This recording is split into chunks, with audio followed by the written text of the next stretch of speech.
The first space flight that landed human beings on the moon was Apollo 11. Neil Armstrong, the first man on the moon, had this to say: "One small step for man, one giant leap for mankind." Now, his words could never be truer. Since 1969, deep space exploration has been at the forefront of the United States government. Maybe on one of these explorations, we would be able to answer the big question about deep space: are we alone in the universe? Now, the objectives of deep space exploration have increased. Billionaire Elon Musk has stressed the fact that human beings need to become interplanetary species in order to keep surviving. Earth has borne many of the damages we have thrown at it. Looking at the skies for another planet to call home seems to be the answer to the continued survival of mankind for centuries to come. When it comes to space, conventional aircrafts do not cut it. We need spacecrafts and rockets that are specially designed to escape the Earth's gravity and survive re-entry without breaking up. The spacecraft used in the first moon landing is the Apollo CSM-107 and the Apollo LM-5. NASA was the operator in charge of the mission, but the spacecraft was manufactured by North American Rockwell and Grumman. The rocket used to launch the spacecraft into space was the Saturn V SA-506. Now, in recent years, especially in the early 2000s, satellites are needed for various technological implementations. Private companies began to diversify and branch into space travel so that they could offer to carry a payload into space for the government, corporations, or individuals who needed it.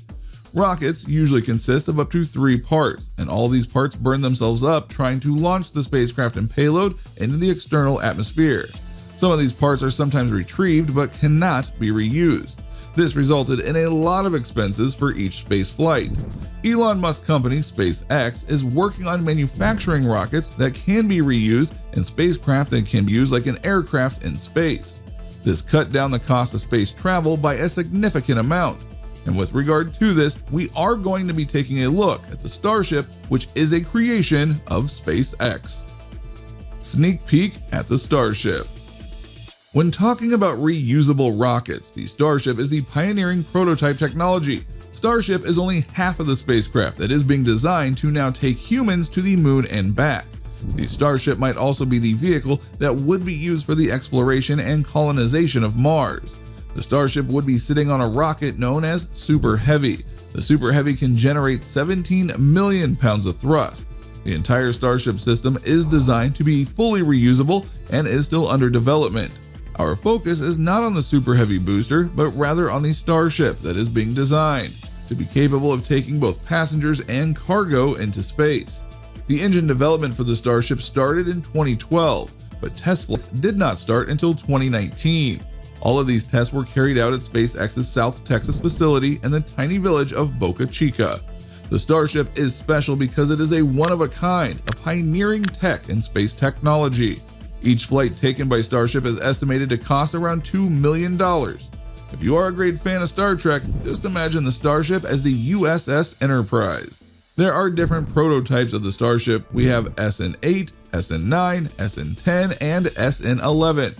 All of them have flown about 6 kilometers into the atmosphere and back down in a bid to test how they could land. SN8 and SN9 were not able to carry out soft landings, so upon impact with the ground, they exploded.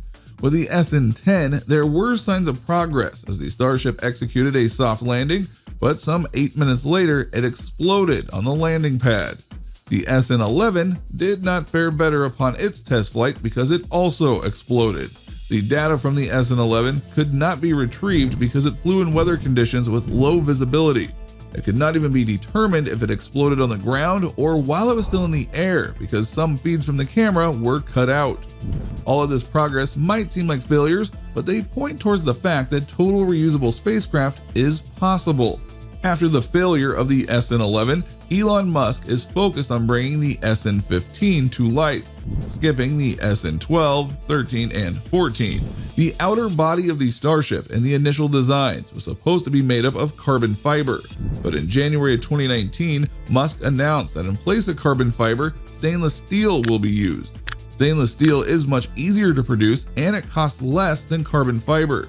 So let's take a look at the characteristics of the Starship.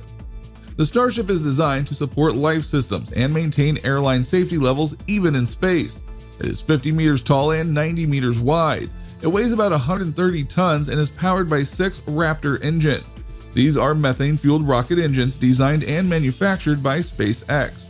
The Starship would be capable of carrying out automatic rendezvous and docking in space.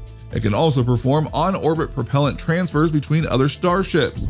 Starship is designed to be what we envision the future of space travel to be, traveling to other planets and back before landing vertically back on Earth. The Starship can make space expeditions easier and more fun for people who are not astronauts. Inside the Starship. The Starship would be capable of carrying up to 100 passengers. Pretty amazing, right? Elon Musk and SpaceX are trying to bring science fiction to life. The Starship will be able to successfully touch down on alien worlds, take off, and fly around all on its own. The off-Earth refueling ability is also present so that the spaceship would not run out of juice and get stranded in space, as that would be one dilemma we all want to avoid. There is not much to tell about Starship's life support system, but in September 2019, Elon Musk said that he envisions a regenerative system that will recycle water vapor and carbon dioxide, processing it into oxygen. According to him, he doesn't think the implementation of tech like this should be very difficult. Life support is important for a spacecraft that is focused on taking large amounts of people to space, so we hope Elon Musk and his team know what they are up to in that regard. Variance of the Starship. The design of the Starship is meant to be flexible. This results in different variants of the Starship. Spaceship. Now this is going to be the standard design for the spacecraft. It is going to be a large spacecraft capable of carrying passengers and cargo to interplanetary destinations for long durations. The spaceship variant of the Starship would also be capable of making low Earth orbit flights and Earth-to-Earth space flights. Tanker.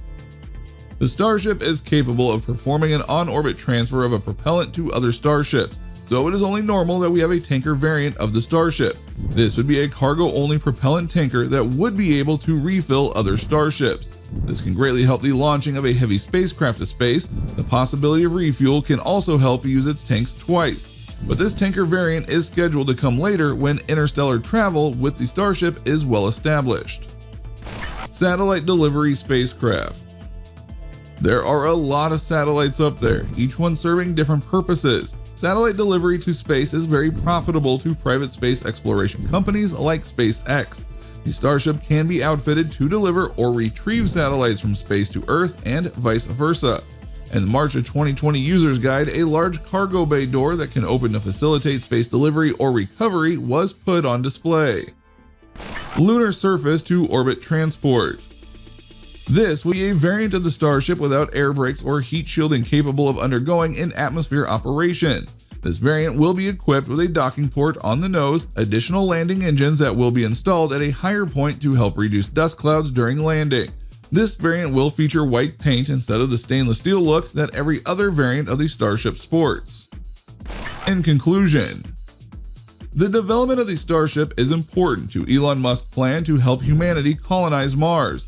He visualized sending no less than 1,000 or more people to Mars every 26 months. Within 50 to 100 years, Musk hopes to settle up to 1 million people on Mars. Now, in case you were wondering, the price tag for traveling to Mars can be as high as $200,000 per ticket. But with time, the price could drop below $100,000. SpaceX already has its first customer, Japanese billionaire Yusaku Maezawa. He booked a round trip to the moon with a launch date sometime in 2023. The mission is tagged Dear Moon, and Maezawa plans to take some artists with him.